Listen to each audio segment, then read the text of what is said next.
Let's do a brief overview of the new version 5 mixer. At the top of each mixer strip is the analog I/O control. You can choose your input, either a mono input or as many as the bus will allow, in this case stereo, followed directly by the switches for going between line +4, mic and mic pad if you're on a 2882.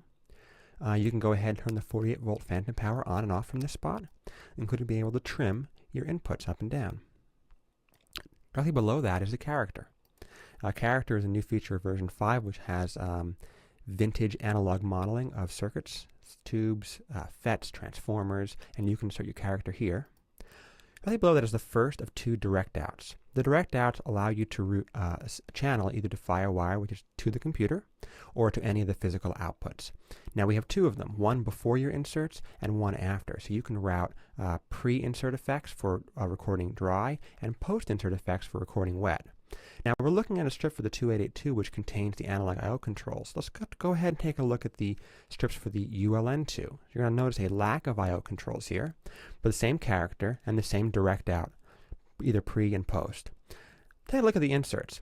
In the inserts we can go ahead and grab either plugins, and the majority of these plugins will require an additional Plus DSP license, the expanded Plus DSP license.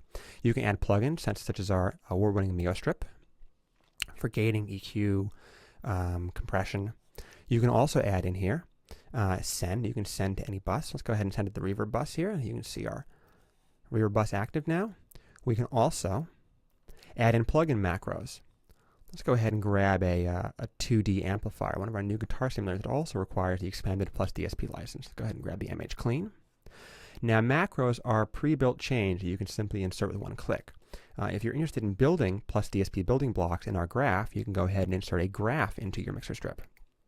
And from the graph, you can grab either the pre-built primitives or any of the shipping graph that are pre-built templates, such as the 2D pedals, character graphs, compressors, all these things that require the additional Plus DSP license. Now, again, at the end of your inserts, you can go ahead and send a direct out either to FireWire or to your computer. Next out is a pan. Now, the pan control works depending on the kind of bus that you have. We're on a 2-channel bus right now, so you're having a stereo right and left pan. However, we support bus structures up to 7.1 surround. So if you're doing a 5.1 surround mix, we're going to have surround panners, and you can go ahead and pan in all dimensions. And this is switchable on the fly. Go back to stereo. Now below the panner is the ability to do a phase invert per channel. You can solo a strip, you can mute it, and if the record panel is active and you have channels routed to the FireWire record panel, you can go ahead and record enable them now right from the mixer, which is great. You got your input metering and your input fader.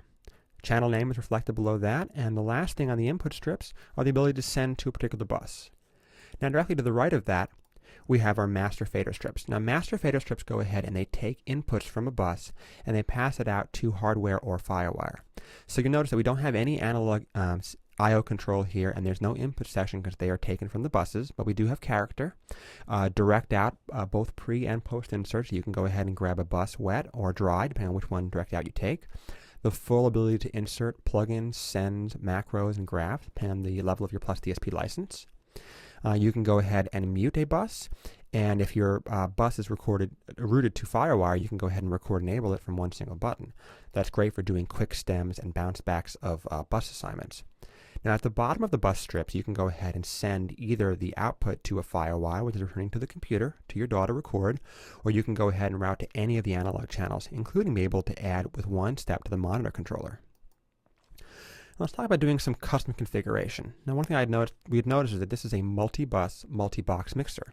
We have box 649, which is a it's a 2882, and box 233, which is a ULN2. So I'm going to go ahead and grab all the strips on the 2882 by holding down Shift and clicking on the strips. I'm going to actually configure these by changing their color. I'm going to go ahead and set the color for the selected strips and make them kind of maybe a darker gray. All right, now I'm going to go ahead and take the ULN2 strips. I can just go ahead and click along these. And I'm going to configure them a different color. I'll make them white. By being able to change the colors, it makes it much easier to see which box you're on, or if you're trying to segregate hardware channels from DAW returns from digital inputs, you can go ahead and change your colors. You can also, as you see here, we can set the width for a strip. So right now, my ULN2 channels are set at very, very wide, and I can set them to very, very narrow to get more screen real estate if I have a large number of channels. Another cool thing that you can do within the configure mixer is actually take a channel and move it anywhere you want in the configuration. So if I wanted to have, let's say, all of my analog input together, regardless of which box I could take, I'm going to go ahead and grab analog 1 and 2 from the ULN2 and just drag it right after the analog input for the 2882. So now I have all my analog channels together. You can grab any single strip back and forth, or you can go ahead and grab any multiples of strips. If I grab, let's say, these 6 or 7 strips and move them, they move across the bus mixer here. And that's an overview of the brand new version 5 mixer. Enjoy.